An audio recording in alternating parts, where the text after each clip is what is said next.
My girlfriend of 3 years used our joint savings for a girls' trip, which was actually a secret getaway with her ex. So, I froze the account and left her stranded.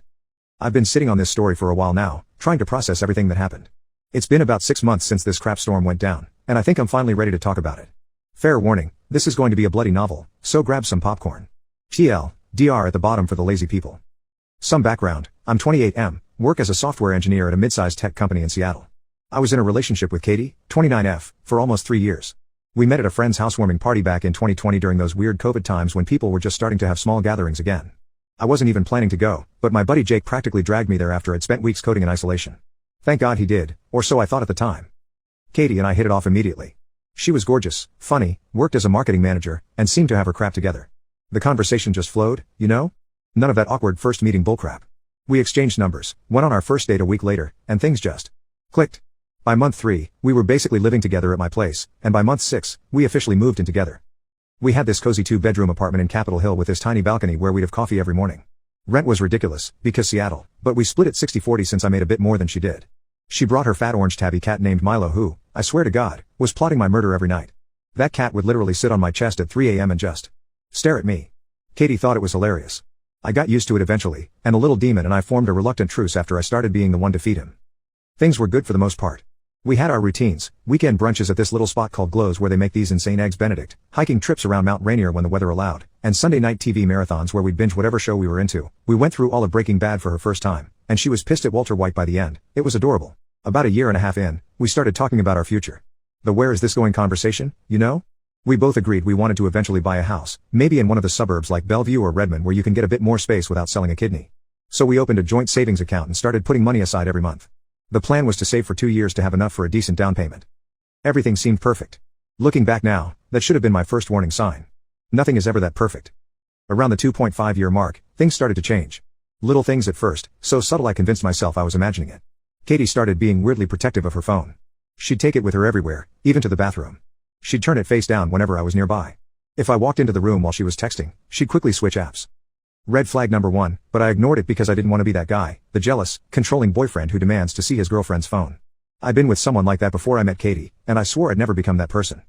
Then came the girls' trips and work conferences that seemed to pop up out of nowhere.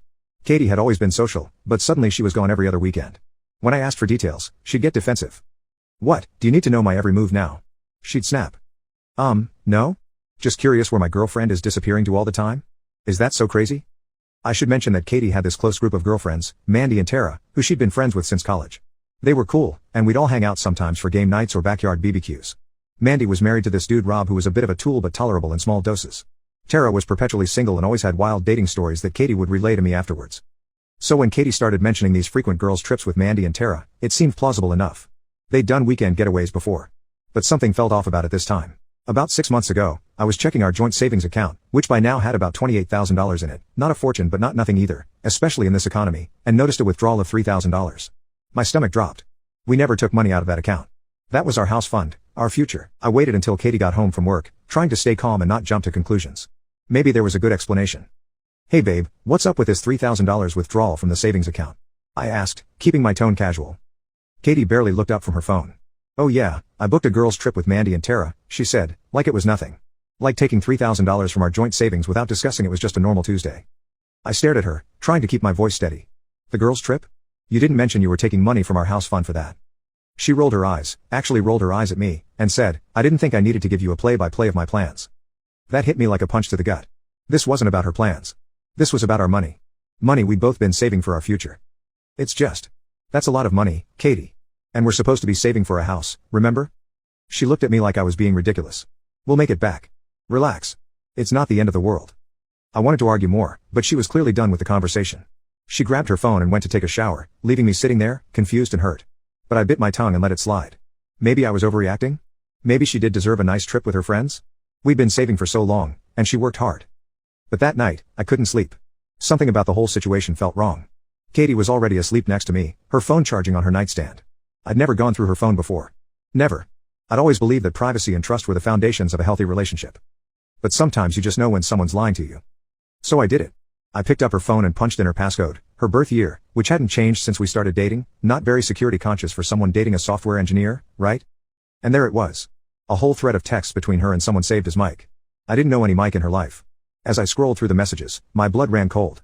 Flight confirmations. Hotel bookings. Restaurant reservations. All for a trip to Cabo next weekend. The same weekend as her supposed girls' trip. But Mandy and Tara weren't mentioned anywhere. Instead, it was all "can't wait to get away with you and this is going to be amazing exchanges with this Mike person." I dug deeper and found emails. Turns out Mike was Michael. Her ex-boyfriend from before we met. The one she told me was ancient history and completely over. They'd been talking for months.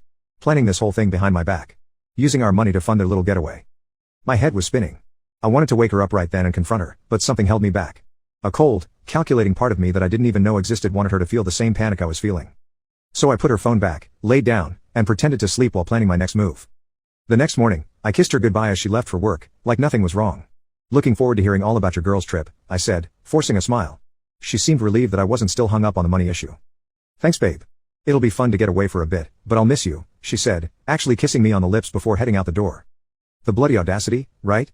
As soon as she left, I went straight to my laptop and logged into our bank account. I moved all of my contributions from the joint savings back to my personal account, about $17,000 of the $28,000, then froze the joint account. She could keep her contributions, I'm not a total asshole, but she wasn't getting a penny of my hard-earned money for her romantic getaway with her ex. I took the day off work and packed up all my important stuff, documents, my custom PC setup, clothes, and a few sentimental items. Thankfully most of the furniture was mine from before we moved in together, but I didn't care about that stuff right now. I could get it later. I called my buddy Jake, the one who dragged me to that fateful party, and explained the situation. He immediately offered his spare room for as long as I needed it. True friends show up when crap hits the fan, and Jake is the real deal. By mid-afternoon, I was settled at Jake's place, waiting for the inevitable call. It came around 5:30 p.m. "What did you do?" Katie screamed as soon as I picked up. I leaned back in my chair, a strange calm washing over me. "What are you talking about?" "My card's getting declined everywhere." "What did you do to our account?" "Oh, I froze it," I said, keeping my voice even. "Thought that was the least I could do after finding out you're going to Cabo with your ex instead of on a girls' trip." "I would never," Tara told me over coffee. "I've been cheated on. I know how much it hurts. I can't believe she dragged me into this." That conversation with Tara actually helped me more than anything else. It confirmed that I wasn't crazy, that I hadn't misunderstood or overreacted. Katie had been deliberately deceiving everyone around her. As for the trip to Cabo? Apparently, she still went, but had to put it all on her credit card since I'd frozen the joint account. According to Tara, who heard it from Mandy, small world, Katie and Michael broke up during the trip. Something about him not being ready to deal with all her drama. Last I heard, Katie was couch surfing at a friend's place because she couldn't afford the apartment rent on her own. She tried to get the money back from the Cabo trip, but the flights and hotel were non-refundable. Turns out $3,000 is a lot to lose when you're suddenly single and have rent to pay on your own. Who would have thought? It's been 6 months now. I found a new apartment, smaller than our old place, but it's all mine. I adopted a dog from the shelter, this scrappy little terrier mix named Scout who has more personality than should be possible in a 15-pound package. Work is going well. I actually got promoted last month, partly because I've been throwing myself into projects to keep my mind occupied. I've started dating again, casually. Nothing serious yet, but it's been good to remember that not everyone out there is a lying, manipulative asshole. I met this girl Sarah at a tech meetup last month who seems cool. We've gone out a few times. She's a developer too, so we speak the same language. She also has this adorable habit of snorting when she laughs too hard, which is somehow the cutest thing ever. I'm taking it slow this time, though. Trust doesn't come as easily as it used to. The hardest part of all this wasn't losing Katie.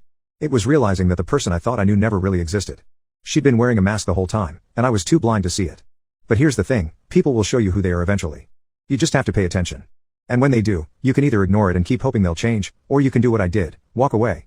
I don't regret freezing that account. I don't regret leaving. Sometimes you have to choose yourself, even if it means being the bad guy in someone else's story. So that's where I am now. Rebuilding. Moving forward. Some days are harder than others, but all in all, I'm happier than I've been in a long time. There's something freeing about cutting toxic people out of your life. TL, girlfriend of 3 years used our joint savings to secretly plan a vacation with her ex while telling me it was a girls' trip. I found out, froze our account, moved out, and left her to deal with the consequences. 6 months later, I'm doing better than ever, and she's couch surfing and single. Edit, holy crap, this blew up overnight. Thanks for all the supportive comments. To answer some common questions. 1. Yes, I did get my name off the lease legally.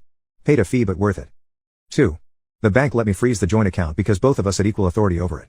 I didn't technically steal her money, I just took back my contributions. 3.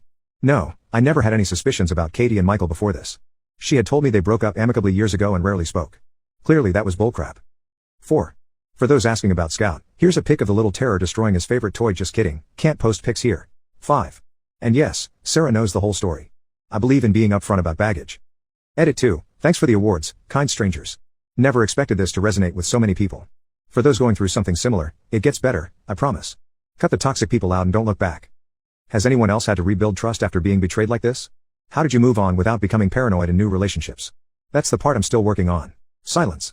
Just her breathing on the other end. Then came the bullcrap. It's not what you think. Cut the crap, Katie. I read everything. The emails, the texts. You've been planning this for weeks. She started stammering, trying to come up with some explanation, but there was nothing she could say that would fix this. Why? I interrupted her. Why would you do this? If you wanted to be with him, why didn't you just leave me? I didn't want to hurt you, she started, and that's when I actually laughed. It was a cold, bitter sound that didn't even feel like it came from me. You didn't want to hurt me? So instead you lied to me, stole our money, and planned a bloody vacation with your ex? That was your brilliant plan to not hurt me? There was a pause, and then her tone shifted. She dropped the guilty act and went straight to defense. You know what? Maybe if you weren't so obsessed with saving for that stupid house, I wouldn't have had to do this. You've been so focused on the future that you forgot about me, about now. I couldn't believe what I was hearing. She was trying to flip this around and make it my fault that she was sneaking off with her ex behind my back. What the hell are you talking about? You couldn't have talked to me? You couldn't have told me how you were feeling instead of lying to my face? She sighed, like I was the one being difficult. You just don't get it. I needed space. I needed time away to think. With him? You needed space for me with your ex? How the hell does that make sense? He's just a friend, she snapped. You're blowing this way out of proportion. I clenched my jaw, trying not to lose it completely. Right. Just a friend. That's why you had to lie about it. That's why you had to sneak around and hide this from me. She didn't respond. I could practically feel her brain working, trying to find a way to twist this into something that made sense. But I wasn't having any of it. We're done, I said, breaking the silence. Wait, what? You're breaking up with me over this? The audacity of her acting surprised was almost impressive. You've got some nerve acting shocked right now. You lied. You used our money to go on a secret trip with your ex. What did you think was going to happen? You can't just leave me stranded here, she yelled, panic creeping into her voice. How am I supposed to get home? How am I supposed to pay rent? I felt nothing for her in that moment. No sympathy. No guilt.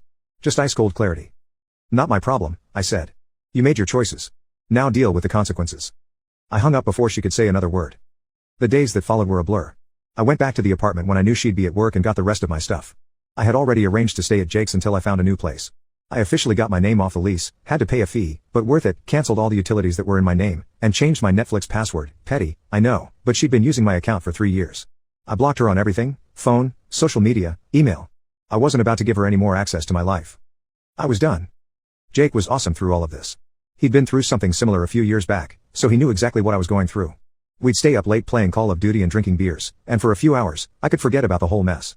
His dog, this goofy chocolate lab named Baxter, seemed to sense I was going through crap and would always curl up next to me on the couch. Animals know, man.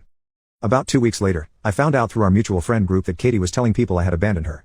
That I had stranded her without a penny to her name. That I had just up and left her with no warning for no reason. She was making herself out to be the victim, of course. Classic Katie. When our friend Chris told me what she was saying, I laughed. Then I told him everything, showed him the bank statements, the texts I'd screenshotted, all of it. His jaw practically hit the floor. Dude, I had no idea, he said. That's messed up. Word spread quickly after that. Some people were shocked, others not so much. Apparently, Katie had a history of similar behavior in past relationships that I never knew about. Most people sided with me, but a few, mostly her work friends who only knew her version, still gave me dirty looks when I ran into them around town. Whatever. Let them believe what they want. I wasn't going to waste any more energy on her or her drama. The most interesting part? I found out from Tara, who reached out to me directly after hearing what happened, that Katie and Mandy had never even discussed a girls' trip. Katie had been using them as cover without their knowledge. Tara was pissed because Katie had apparently been telling Michael that Tara had encouraged her to explore her options while still with me.